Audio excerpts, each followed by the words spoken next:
नमस्कार, मैं विपिन पालीवाल एक बार फिर आपके सामने हाजिर हूँ आपकी अपनी क्लास इंग्लिश सूत्रा में। और कैसे हैं आप लोग? उम्मीदें मस्त होंगे, व्यस्त होंगे, स्वस्थ होंगे। और आज फिर हम एक बार आपके सामने फिर अपनी उस सीरीज़ को, क्विक रिवीजन सीरीज़ को या कह दीजिए रैपिड फायर सीरीज़ को एक बार फिर आपके सामने लेकर हाजिर हैं। और अब देखिए, बहुत ज़्यादा समय आपके एग्ज़ाम में रहा नहीं है और बहुत तेज़ी के साथ इसीलिए हम इस सीरीज़ को लेकर आपके सामने लगातार आ रहे हैं कि आपने जो भी चीज़ें पढ़ी हैं या आपने जो भी चीज़ें कर रखी हैं तो एक बार उनका तेज़ी के साथ रिवीज़न हो जाए और कहीं ना कहीं ये चीज़ें आपके लिए लास्ट टाइम पर बहुत ज़्यादा यूज़फुल होंगी, बहुत ज़्यादा महत्वपूर्ण होंगी आपके लिए। इसीलिए हमने ये सीरीज़ शुरू की है। तो देखिए, हम आज जिस सीरीज़ को लेकर आए हैं वो थोड़ा सा विविध जो मिसलेनियस जो क्वेश्चंस हैं उनसे रिलेटेड कुछ चीज़ें हैं आज।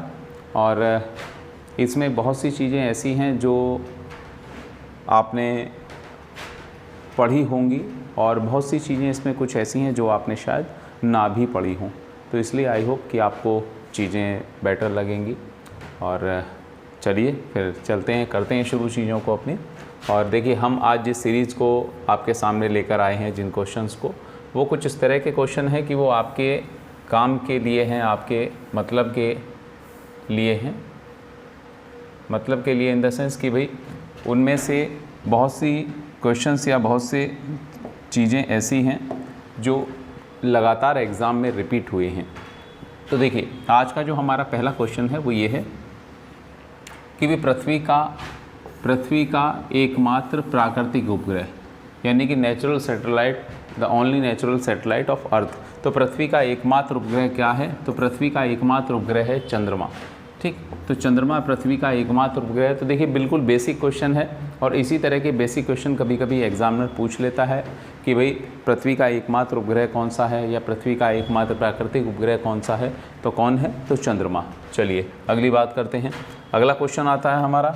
अगला क्वेश्चन क्या है भैया? अगला क्वेश्चन है हमारा कि भाई जापान पर परमाणु बम कब गिराया गया था? तो देखिए, जापान पर परमाणु बम, जापान पर न्यूक्लियर अटैक हुआ था, ये हम लोग सब जानते हैं। तो न्यूक्लियर अटैक कब हुआ था और कौन से शहरों में हुआ था? तो देखिए, न्यूक्लियर अटैक हुआ है जापान पर कब? 1945 में। अब 1945 में जापान के 2 शहरों पर न्यूक्लियर अटैक किया गया था। कौन से? नंबर 1 हिरोशिमा सिटी और दूसरा Nagasaki.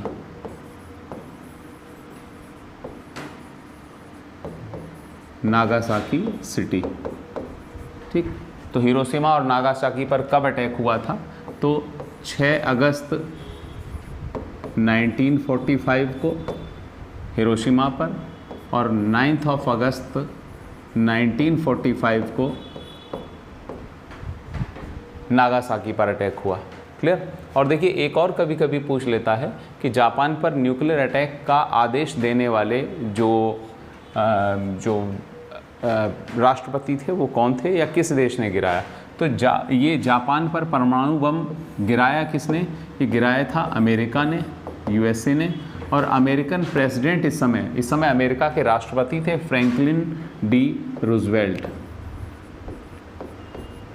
Franklin D Roosevelt. Franklin D Roosevelt was the American president of that time. यानी कि उस समय अमेरिका के राष्ट्रपति थे फ्रैंकलिन डी रूजवेल्ट 1945 में, जिन्होंने हिरोशिमा और नागासाकी पर न्यूक्लियर अटैक के आदेश दिए थे। क्लियर है? तो ये 1945 में गिराया गया था। अगली क्वेश्चन है हमारा कि भैया जो यूएनओ है, संयुक्त राष्ट्र संघ, यूनाइटेड नेशन ऑर्गेनाइजेशन की सुरक्षा परिषद, सुरक्षा मतलब सिक्योरिटी काउंसिल, सिक्योरिटी काउंसिल में कितने परमानेंट मेंबर हैं? तो देखिए, यूएन काउंसिल जो है, यूएन सिक्योरिटी काउंसिल जो है संयुक्त राष्ट्र संघ की, उसमें कितने परमानेंट मेंबर हैं? तो उसमें परमानेंट मेंबर हैं 5। तो कितने परमानेंट मेंबर हैं उसमें? तो हैं 5 मेंबर। चलिए अगले क्वेश्चन की ओर चलते हैं भैया। अगला क्वेश्चन देखते हैं। अगला क्वेश्चन क्या है हमारा? अगला क्वेश्चन है हमारा ये कि भाई सिंधु सभ्यता का स्थान अब कौन सा पाकिस्तान में है? तो देखिए, ये जो हड़प्पा है, तो हड़प्पा मोहनजोदड़ो ये आपने सुने होंगे, हड़प्पा, मोहनजोदड़ो ये सब किस में है? पाकिस्तान में है। ठीक, और ये हड़प्पा जो है, हड़प्पा किस नदी पर बसा हुआ है? हड़प्पा है रावी नदी पर, रावी नदी पर। हड़प्पा किस नदी पर बसा हुआ है? रावी नदी पर, रावी नदी पर बसा था। ठीक, रावी नदी पर बसा था। और इसी रावी पर पाकिस्तान का अभी वर्तमान में जो है जो एक बड़ा शहर है जिसको कहते हैं लाहौर। तो लाहौर भी किस पर है? लाहौर भी रावी नदी पर है। पाकिस्तान का जो लाहौर शहर है, लाहौर, वो भी किस पर है? वो भी इसी रावी नदी पर है। हड़प्पा भी किस पर था? रावी नदी पर बसा हुआ था। क्लियर? चलिए अगला क्वेश्चन देखते हैं। अगला क्वेश्चन है हमारा कि भैया चौथ नामक कर, चौथ नामक एक टैक्स किसके द्वारा लिया जाता था? तो चौथ नामक एक टैक्स जो है ये मराठों द्वारा लिया जाता था। मराठे जब किसी पर हमला करते थे तो उसे दो प्रकार के टैक्स लेते थे। एक होता था चौथ और दूसरा होता था सरदेशमुखी, सरदेशमुखी। ठीक, मराठे जब किसी पर हमला करते थे, किसी राज्य पर या किसी राजा पर, तो उससे ये दो प्रकार के टैक्स लिए जाते थे मराठों के द्वारा। एक टैक्स का नाम होता था चौथ और दूसरा होता था सरदेशमुखी। कि भाई हमने तुम पर हमला किया है और हमला करा के हमने तुम्हें हराया है, तो अब तुम चौथ नामक जो कर है वो आप हमें दोगे। दूसरा कि इस पूरे क्षेत्र के देशमुख, इस पूरे क्षेत्र के मुखिया हम हैं, तो आप हमें सरदेशमुखी जो टैक्स है वो भी देंगे, जिससे कि आगे कोई तुम पर हमला ना करे या हम भी तुम पर हमला ना करें, आप हमारे अधीन होकर रहेंगे। तो ये जो दो तरह के टैक्स मराठे लेते थे, चौथ और सरदेशमुखी। तो हाँ, ये क्वेश्चन है कि चौथ नामक टैक्स कौन वसूलता था? तो मराठे जो है चौथ नामक टैक्स लेते थे। चलिए अगले क्वेश्चन की ओर चलते हैं भैया। अगला क्वेश्चन देखते हैं। अगला क्वेश्चन आता है कि भाई भूदान आंदोलन किसने शुरू किया? तो देखिए, भूदान आंदोलन किसने शुरू किया था? भूदान आंदोलन के बारे में हमने अपने लेक्चर में बताया है कि भूदान आंदोलन किसने शुरू किया था? आचार्य विनोबा भावे ने। आचार्य विनोबा भावे ने भूदान आंदोलन शुरू किया था। कब ये शुरू किया था? 1951 में। 1951 में कहाँ से शुरू किया था? ये शुरू किया था आंध्र प्रदेश से, आंध्र प्रदेश के पोचमपल्ली विलेज से, पोचमपल्ली गांव से, आंध्र प्रदेश के पोचमपल्ली गांव से। क्लियर? चलिए अगले क्वेश्चन की ओर चलते हैं। अगला क्वेश्चन है हमारा, नींबू और संतरे में कौन सा विटामिन पाया जाता है? तो भैया नींबू और संतरे में होता है विटामिन सी।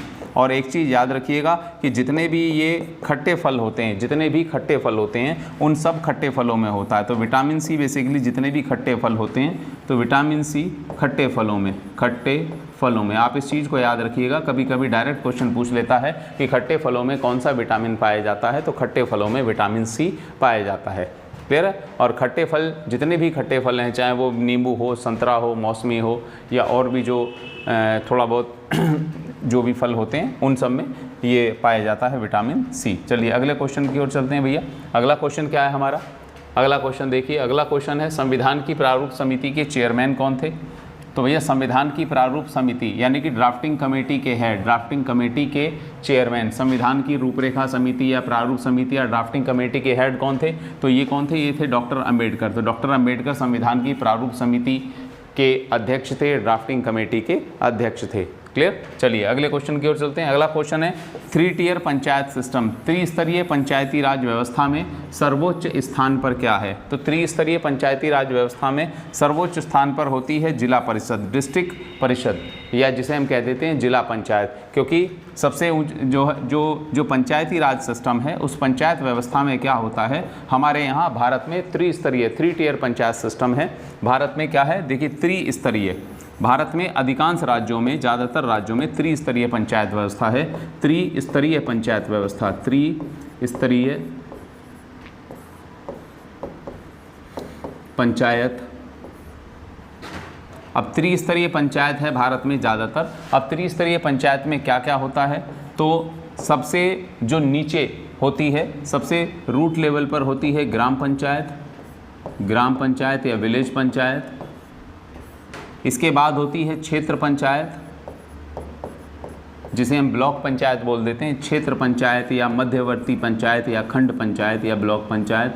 और इसके बाद होती है नंबर 3, फिर होती है जिला पंचायत, जिसे हम जिला परिषद भी बोल देते हैं, जिला पंचायत।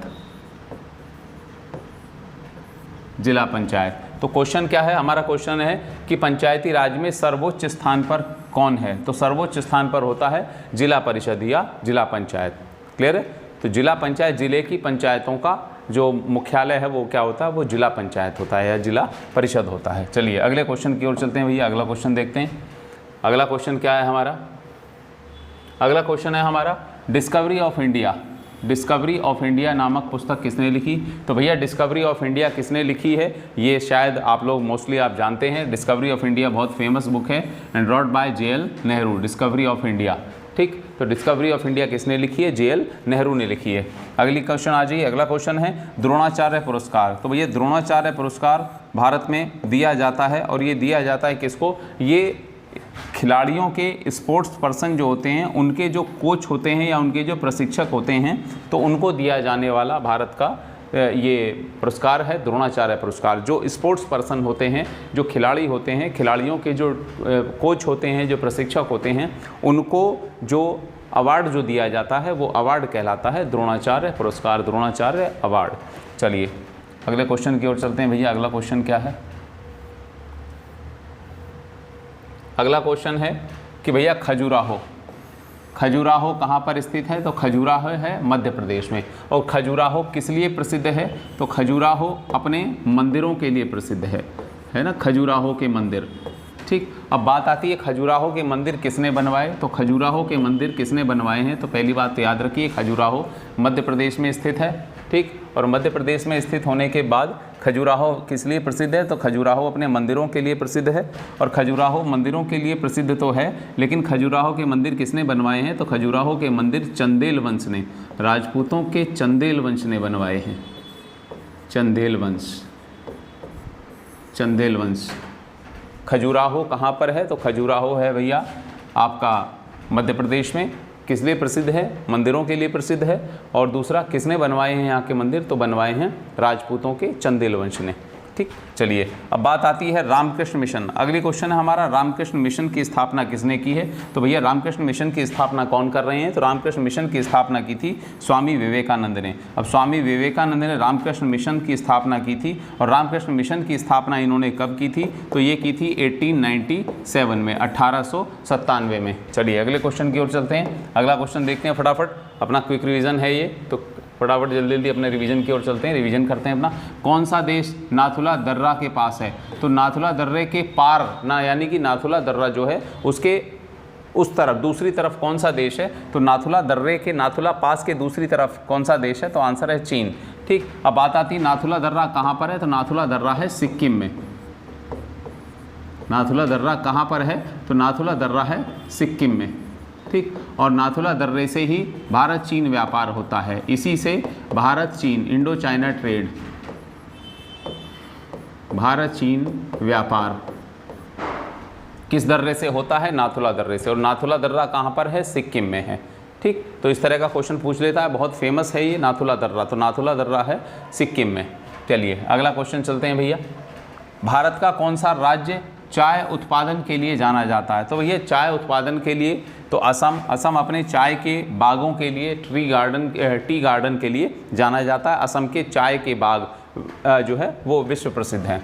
और दूसरी बात है कि चाय वगैरह की जो खेती होती है, वो चाय वगैरह की खेती जो है वो ये जो अम्लीय मिट्टी में, जो एसिडिक सॉइल होती है, यानी कि ऐसी मिट्टी जिसमें एसिडिक नेचर होती है, तो वहाँ पर उस प्रकार की मिट्टी में ये चाय की खेती होती है। चलिए अगले क्वेश्चन की ओर चलते हैं भैया। अगला क्वेश्चन देखते हैं।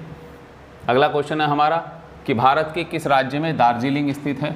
तो दार्जिलिंग एक टूरिस्ट स्पॉट है, एक हिल स्टेशन है और बहुत विश्व प्रसिद्ध एक हिल स्टेशन है दार्जिलिंग। और दार्जिलिंग बेसिकली कहाँ पर है? तो दार्जिलिंग है हमारे पश्चिम बंगाल में, वेस्ट बंगाल में। क्लियर? कहाँ पर है? वेस्ट बंगाल में, पश्चिम बंगाल राज्य में। इसके बाद आता है किस स्थान पर महात्मा बुद्ध ने ज्ञान प्राप्त किया था? तो महात्मा बुद्ध ने ज्ञान प्राप्त कहाँ पर किया? तो ज्ञान प्राप्त किया था कहाँ पर? गया में, जिसको हम बोध गया भी बोल देते हैं। क्या बोल देते हैं? बोध गया। चलिए अगले क्वेश्चन की ओर चलते हैं। और ये कहाँ पर है? तो ये है बिहार में। कहाँ पर है? ये है बिहार में। चलिए ठीक, तो बोध गया या गया कहाँ पर है? बिहार में। चलिए अगला क्वेश्चन देखते हैं भैया। अगला क्वेश्चन क्या है हमारा? खैबर दर्रा यानी कि खैबर पास। खैबर पास कहाँ पर है? तो देखिए खैबर पास अफ़गानिस्तान और पाकिस्तान के बीच में, यानी कि अफ़गानिस्तान और पाकिस्तान का जो बॉर्डर एरिया है वहाँ पर खैबर दर्रा स्थित है। और खैबर दर्रा जो है ये बहुत प्रसिद्ध है भारतीय इतिहास में, या कह दीजिए भारतीय जो है जियो पॉलिटिकल हिस्ट्री में खैबर दर्रे का बहुत ज़्यादा रोल रहा है। क्यों रहा है? क्यों भारत पर ज़्यादातर विदेशी आक्रमण जितने भी हुए हैं, या भारत पर जितने भी विदेशी आक्रमणकारी आए हैं वो इसी खैबर दर्रे से आए हैं। भारत पर विदेशी आक्रमण किस दर्रे से हुए हैं? भारत पर अधिकांश विदेशी आक्रमण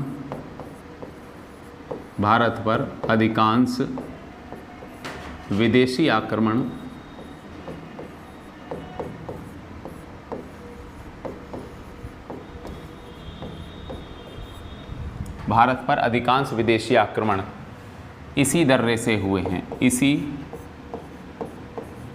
दर्रे से हुए हैं। यह भारत में अधिकांश विदेशी आक्रमणकारी किस दर्रे से आए हैं? तो भारत में अधिकांश विदेशी आक्रमणकारी इसी खैबर पास से, खैबर दर्रे से आए थे। चलिए अगले क्वेश्चन की ओर चलते हैं। भारत एक धर्मनिरपेक्ष देश है। तो भैया धर्मनिरपेक्ष देश है, इसका मतलब क्या है? तो इसका अर्थ ये है India is a secular state. तो सेकुलर स्टेट क्या है? इसका मतलब है कि भारत का, यानी कि राज्य का कोई धर्म नहीं है। तो यानी कि जहाँ पर संविधान में ये मेंशन किया गया हो कि भैया ये एक धर्मनिरपेक्ष राष्ट्र है, धर्मनिरपेक्ष राज्य है, तो इसका मतलब ये होता है कि वो राज्य जो है, वो राष्ट्र जो है वो धर्मनिरपेक्ष इसलिए है क्योंकि वहाँ पर राज्य किसी भी प्रकार से व्यक्ति के धर्म में कोई हस्तक्षेप नहीं करता, कोई इंटरफेयर नहीं करता, और वहाँ पर राज्य का अपना कोई धर्म नहीं है। क्लियर? चलिए अगले क्वेश्चन की ओर चलते हैं। अगला क्वेश्चन देखते हैं भैया, हमारा अगला क्वेश्चन क्या है।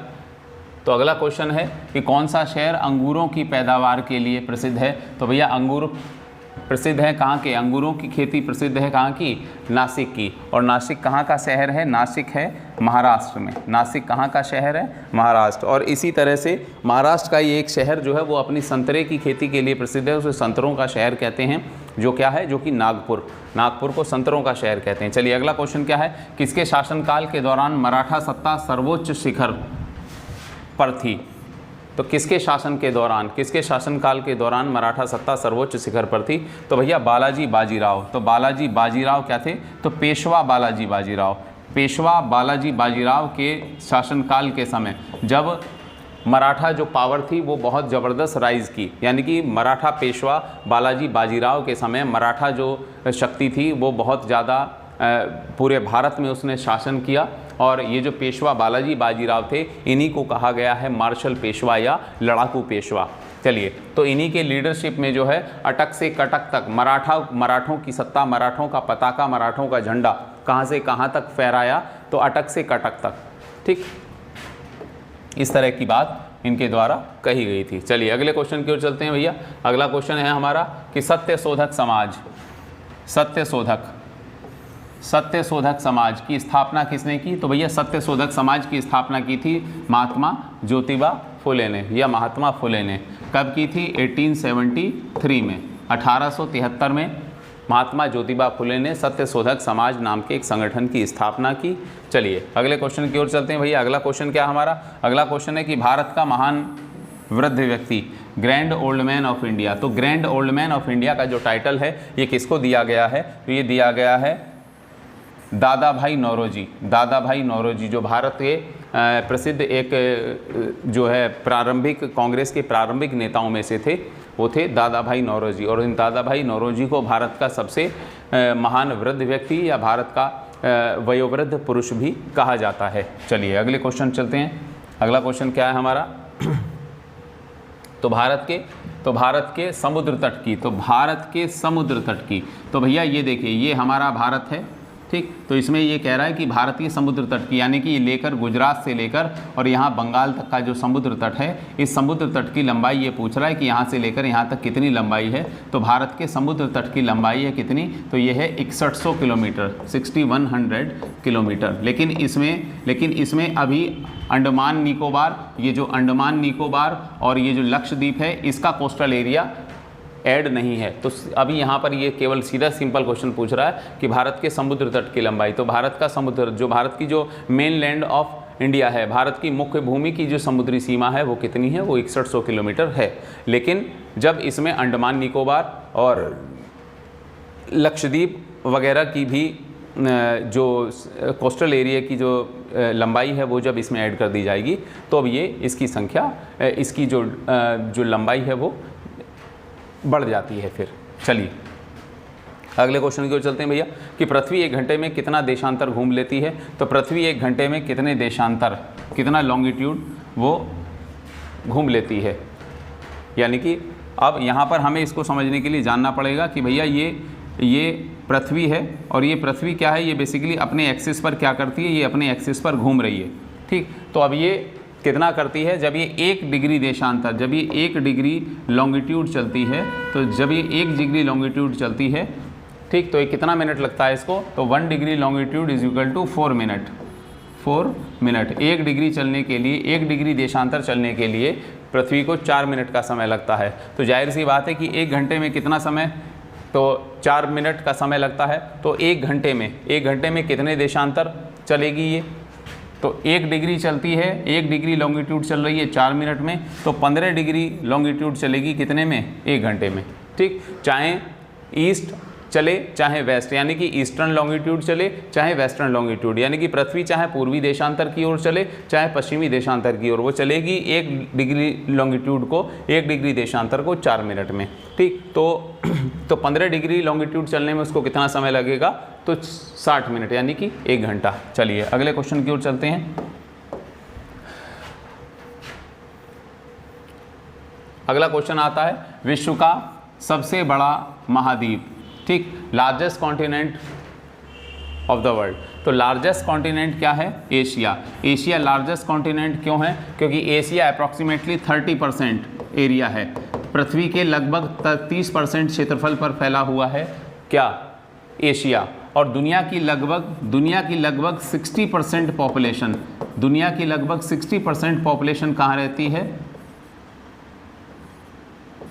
विश्व की लगभग 30-60% जनसंख्या कहाँ रहती है? एशिया में, ठीक। तो क्षेत्रफल में सबसे बड़ा है, तो दुनिया का सबसे बड़ा, और दुनिया की सर्वाधिक जनसंख्या भी लगभग कहाँ रहती है? वो एशिया में रहती है। चलिए अगले क्वेश्चन की ओर चलते हैं। वह मुगल बादशाह जिसे 15 वर्ष निर्वासित होकर गुजारे, यानी कि 15 वर्ष वो निर्वासित यानी कि देश से बाहर रहा या रहना पड़ा, तो वो कौन था? हुमायूं। तो हुमायूं को 1540 से लेकर 1500 लगभग 55 तक, 54-55 तक भारत से बाहर रहना पड़ा। क्यों रहना पड़ा? क्योंकि भाई जो है वहाँ पर भारत में इस समय शासन था सूर वंश का, जिसके नेता थे शेरशाह सूर। तो शेरशाह सूरी ने इनको, हुमायूं को जो है युद्ध हुए, कन्नौज का युद्ध और कन्नौज का युद्ध, बिलग्राम का युद्ध वगैरह हुए 1538, 39, 40 में, और वहाँ पर फिर शेरशाह सूरी ने हुमायूं को भारत से बाहर भगाया और उसके बाद भारत में कुछ समय के लिए मुग़ल वंश की सत्ता समाप्त हुई और शेरशाह सूरी ने सूर वंश की स्थापना की।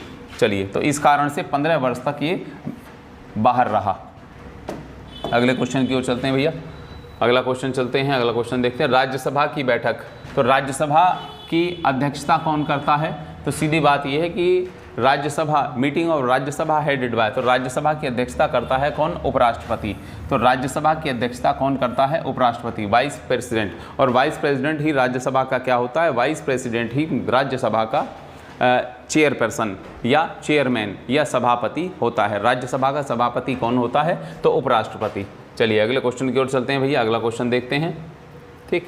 तो प्रसिद्ध शिलालेख, तो प्रसिद्ध शिलोत्कीर्ण, शिलोत्कीर्ण का मतलब होता है कि पत्थर काट कर बनाया गया। शिला पर उत्कीर्ण किया गया। शिला मतलब जो बड़े बड़े चट्टान हैं, पत्थर हैं, पहाड़ हैं, उनको तो पत्थर काट कर बनाया गया कैलाश मंदिर। कैलाश मंदिर कहाँ पर है? तो कैलाश मंदिर है कहाँ पर? एलोरा में, एलोरा में। और ये किसने बनवाया? ये बनवाया राष्ट्रकूट डायनेस्टी के राजा ने, राष्ट्रकूट डायनेस्टी, राष्ट्रकूट वंश के राजा कृष्ण ने। चलिए अगले क्वेश्चन की ओर चलते हैं भैया। अगला क्वेश्चन आता है हमारा, अगला क्वेश्चन क्या है? अगला क्वेश्चन है हरित क्रांति का अर्थ है। हरित क्रांति मतलब green revolution, the meaning of green revolution. तो हरित क्रांति यानी कि ग्रीन रिवॉल्यूशन का अर्थ क्या है? कि भैया कृषि में, एग्रीकल्चर में आधुनिक विधियों के प्रयोग द्वारा अधिक फसल की उपज को बढ़ाना, यानी कि कृषि में, एग्रीकल्चर में प्रोडक्शन को इंक्रीज़ करना, यही क्या था? यही ग्रीन रिवॉल्यूशन था। खेती में जब उपज को बढ़ावा देने के लिए मॉडर्न टेक्नोलॉजी का यूज़ किया गया, आधुनिक तकनीक का यूज़ किया गया, तब फसलों में जो उत्पादन बढ़ा, खेती में जो उत्पादन बढ़ा, उसको कह दिया गया ग्रीन रिवॉल्यूशन, हरित क्रांति। ठीक, अब हरित क्रांति में को विश्व में पहली बार किसने हरित क्रांति को बढ़ावा दिया? तो डॉक्टर नॉर्मन बोरलॉग। तो डॉक्टर नॉर्मन बोरलॉग, ये हमने आपको लास्ट सीरीज़ में, लास्ट लेक्चर में बताया था। और इसके अलावा भारत में हरित क्रांति का पिता या father of green revolution in India, तो डॉक्टर MS स्वामीनाथन को माना जाता है भारत में हरित क्रांति का पिता या भारत में हरित क्रांति का जनक। चलिए अगले क्वेश्चन की ओर चलते हैं भैया। अगला क्वेश्चन देखते हैं कि भारत के किस राज्य में कन्नड़ भाषा बोली जाती है? तो कन्नड़ भाषा किस राज्य में बोली जाती है? तो कन्नड़ भाषा बोली जाती है भैया किस राज्य में? तो कन्नड़ भाषा बोली जा रही है कहाँ पर?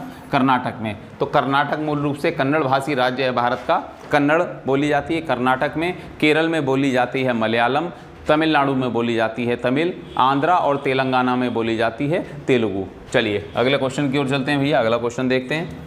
अगला क्वेश्चन क्या है हमारा? अगला क्वेश्चन है, अगली बात है कि विख्यात महाकाव्य महाभारत के रचयिता कौन है? तो महाभारत के रचयिता कौन थे? तो वेद व्यास। महाभारत के रचयिता कौन थे? वेद व्यास। चलिए अगले क्वेश्चन चलते हैं कि गीतांजलि, जो गीतांजलि जो प्रसिद्ध बुक है वो किसकी है? वो रविंद्रनाथ टैगोर की। गीतांजलि किसने लिखी है? रविंद्रनाथ टैगोर ने। चलिए अगले क्वेश्चन की ओर चलते हैं। इस तरह के क्वेश्चन पूछे गए हैं, इसलिए आज हम ये बिल्कुल बेसिक चीज़ों को लेकर आपके सामने हैं। चलिए ठीक है ना, तो आप लोग बताइएगा जरूर क्या है, कैसा रहा। तो जो विश्व प्रसिद्ध पर्यटन स्थल, टूरिस्ट स्पॉट गुलमर्ग, तो गुलमर्ग कहाँ पर है? तो गुलमर्ग कश्मीर में है। ठीक, तो अब तो वैसे भी मोदी जी ने 370 हटा दी है, तो अब तो घूम कर आइए, क्या है कैसे है देखिए। कश्मीर भाई हम लोग तो घूम चुके हैं, गुलमर्ग वगैरह तो बहुत अच्छी जगह है, घूम कर आइए। चलिए अगले क्वेश्चन की ओर चलते हैं भैया। अगला क्वेश्चन क्या है? अगला क्वेश्चन है भारतीय गणराज्य के प्रथम राष्ट्रपति कौन थे? तो भारत के पहले राष्ट्रपति कौन थे? डॉक्टर राजेंद्र प्रसाद। ठीक, और डॉक्टर राजेंद्र प्रसाद जो थे ये भारत के पहले राष्ट्रपति थे। लेकिन एक क्वेश्चन इसी के साथ साथ बनता है कि डॉक्टर राजेंद्र प्रसाद भारत के पहले राष्ट्रपति तो बने या चुने गए, लेकिन किसने इनको भारत का पहला राष्ट्रपति मनोनीत किया या चुना? तो संविधान सभा के सदस्यों ने।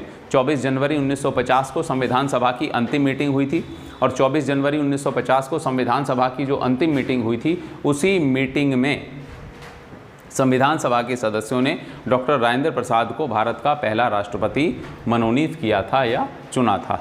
क्लियर? चलिए अब बात आती है पानीपत का पहला युद्ध, पानीपत का प्रथम युद्ध। तो पानीपत का प्रथम युद्ध कब हुआ? बाबर और इब्राहिम लोदी के बीच हुआ, और कब हुआ? 1526 में। ठीक, ये विश्व प्रसिद्ध युद्ध है ये 1526, और इसी युद्ध में इब्राहिम लोदी हार गया था, और इसी के साथ 1526 में भारत में मुगल सत्ता की स्थापना हुई। बाबर ने भारत पर शासन सत्ता स्थापित की। चलिए अगले क्वेश्चन आता है, अजमेर किस सूफी संत से प्रसिद्ध है, से संबंधित है? तो ख्वाजा मोइनुद्दीन चिश्ती। तो ख्वाजा मोइनुद्दीन चिश्ती की दरगाह कहाँ पर है? अजमेर में। ठीक, या कह दीजिए भारत में चिश्ती सूफी सिलसिले, भारत में चिश्ती सूफी सिलसिले का जो हेड क्वार्टर है वो क्या है? वो है अजमेर। क्लियर? चलिए अब बात आती है किस मुगल राजा ने धार्मिक संप्रदाय दीन इलाही की स्थापना की थी? तो देखिए दीन इलाही की स्थापना की थी किसने? अकबर ने। अकबर ने 1582 में 1582 में दीन इलाही नाम का एक नया धर्म या एक नए संप्रदाय की स्थापना की थी। चलिए अगले क्वेश्चन की ओर चलते हैं। और इस दीन इलाही को मानने वाले कुल कितने लोग हुए? तो इस दीन इलाही को मानने वाले कुल 19 लोग हुए हैं, जिनमें एकमात्र हिंदू थे राजा बीरबल। चलिए अगले क्वेश्चन की ओर चलते हैं भैया। अगला क्वेश्चन देखते हैं। देखिए हमारा रैपिड फायर सीरीज़ है ये, बहुत तेज़ी के साथ हम इसमें चीज़ों को देखते हुए निकल रहे हैं। भारतीय नेता को, किस भारतीय नेता को भारत का लौह पुरुष कहा है? तो भारतीय नेता सरदार पटेल को iron man of India, Bharat का लौह पुरुष कहा गया है। अगली बात सुनिए, जलियांवाला बाग किस शहर में? तो जलियांवाला बाग किस शहर में? ये है कहाँ? पंजाब के अमृतसर में। चलिए पंजाब के अमृतसर में। क्लियर? और जलियांवाला बाग कब हुआ था? तो फटाफट आप लोग कमेंट में बताइएगा कब हुआ था। हम लोगों ने ये क्वेश्चन हम लोगों ने अपनी सीरीज़ में डिस्कस किया था, जलियांवाला बाग हत्याकांड। जय जवान जय किसान का नारा किसने दिया है? तो किस भारतीय प्रधानमंत्री ने, किस भारतीय नेता ने? तो लाल बहादुर शास्त्री ने जय जवान जय किसान का नारा दिया था। चलिए अगला क्वेश्चन आता है, बोध गया किस धर्म से संबंधित है? तो बोध गया किससे संबंधित है? तो बौद्ध धर्म से।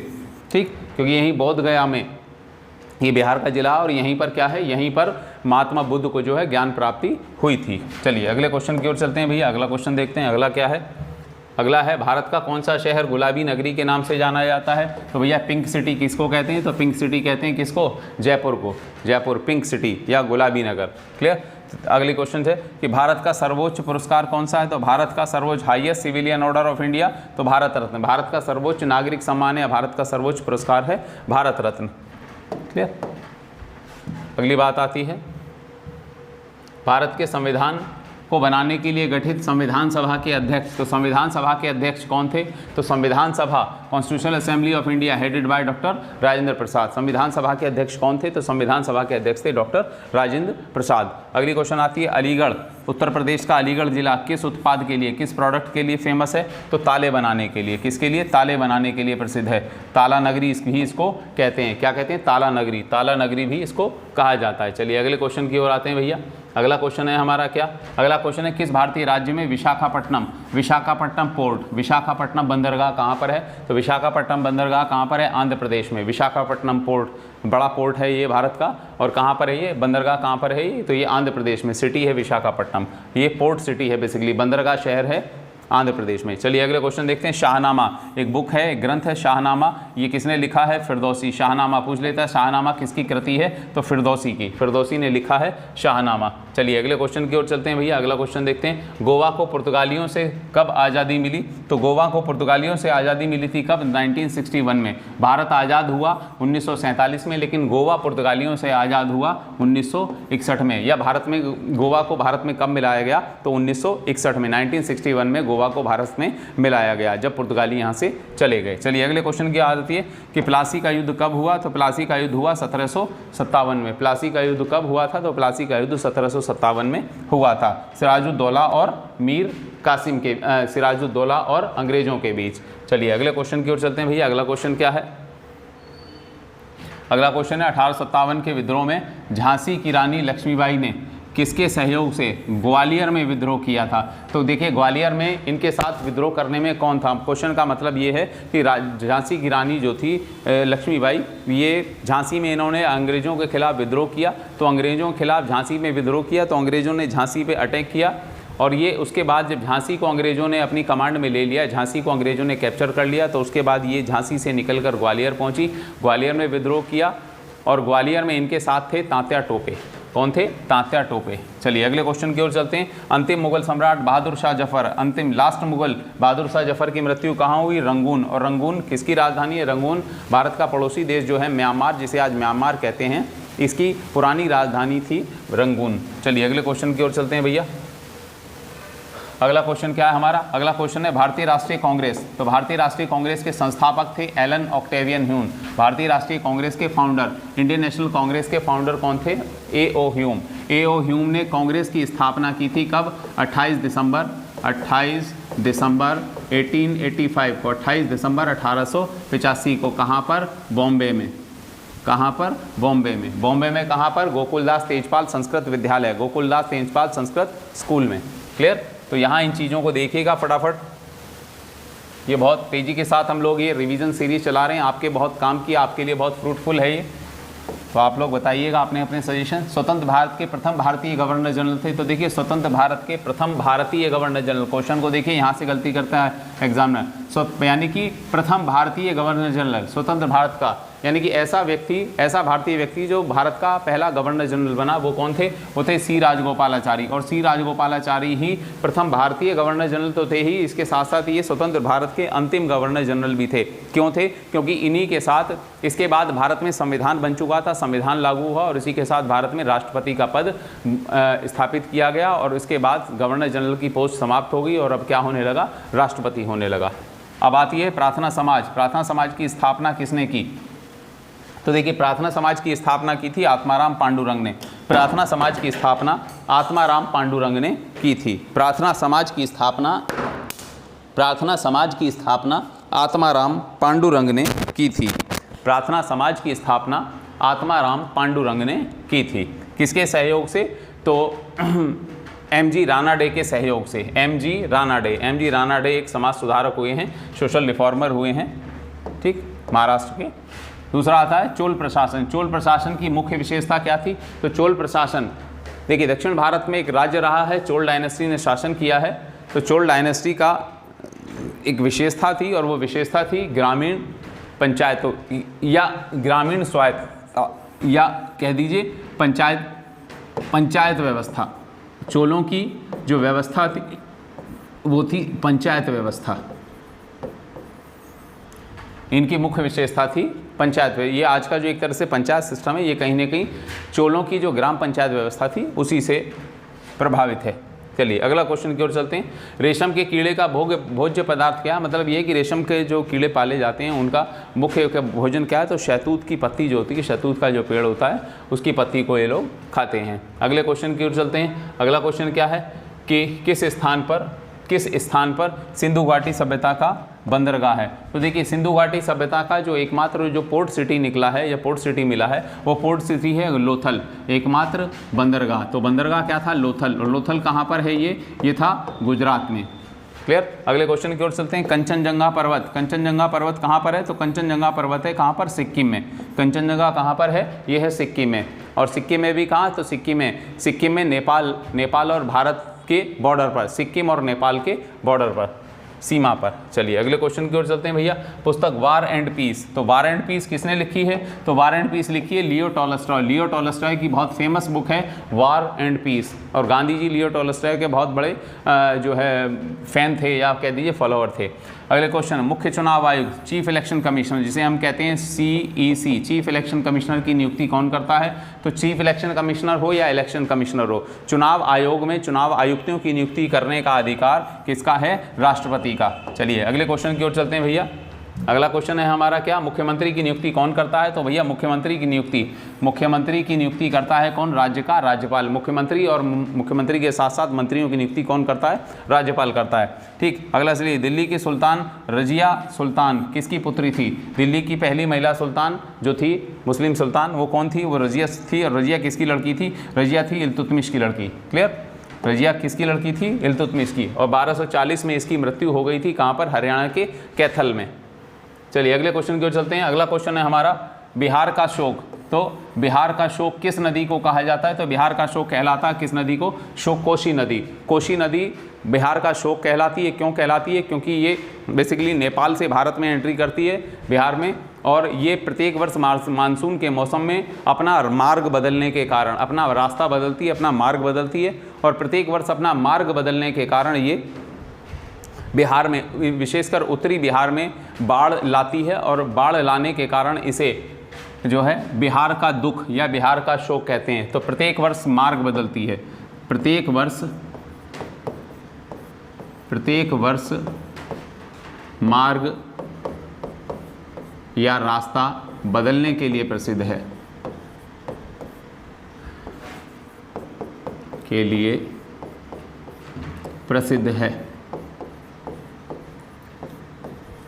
कभी कभी इस तरह से भी क्वेश्चन पूछ लेता है कि कौन सी नदी प्रत्येक वर्ष मानसून के मौसम में अपना रास्ता बदलने के लिए, अपना मार्ग बदलने के लिए प्रसिद्ध है। तो कौन सी नदी? तो कोसी नदी। ठीक। या किसको बिहार का दुख कहा जाता है? तो कोसी को। क्लियर है? या किस नदी के कारण या किस के कारण उत्तरी बिहार में प्रत्येक वर्ष बाढ़ आती है? तो उत्तरी बिहार में प्रत्येक वर्ष बाढ़ का कारण होता है कोसी नदी। क्लियर? तो देखिए ये हमारा बेसिकली ये हमारा जो सीरीज़ चल रही है, ये हमारी आपके एग्जाम के पर्पज़ से ये हमारी रैपिड फायर सीरीज़ चल रही है, रैपिड रिवीजन सीरीज़ चल रही है। और रैपिड रिवीजन सीरीज़ एक तरह से हमारी कोशिश है कि बहुत सी कुछ ऐसी चीज़ें जो आपके सामने बार बार आती हैं लेकिन वो लगातार एग्ज़ाम में फिर भी गलत होती रहती हैं, तो वो आपसे गलती बार बार ना हो, तो इसलिए हम ये कोशिश कर रहे हैं। और आप लोग बताइएगा कमेंट में कि हमारी ये सीरीज़ आपको कैसी लगी, कैसी नहीं लगी। बाकी आप लाइक करें, शेयर करें, ना करें वो आपकी मर्ज़ी है भाई। आपको अच्छा लगे तो ठीक है, नहीं तो भाई बाकी हमारा तो बहुत ज़्यादा प्रयास आपके लिए है। बाकी जैसा आप उचित समझें। और आज हम अपनी सीरीज़ को यहीं तक इसको रखते हैं और अब हम मिलते हैं फिर नेक्स्ट अपने लेक्चर के साथ। और आपके एग्ज़ाम के बाद हम कुछ नई चीज़ें, कुछ नई शुरुआत, कुछ नए कलेवर के साथ आपके साथ मिलेंगे। फ़िलहाल अपनी इसी सीरीज़ को हम कंटिन्यू करेंगे। मिलते हैं नेक्स्ट लेक्चर में, तब तक के लिए धन्यवाद। Thank you.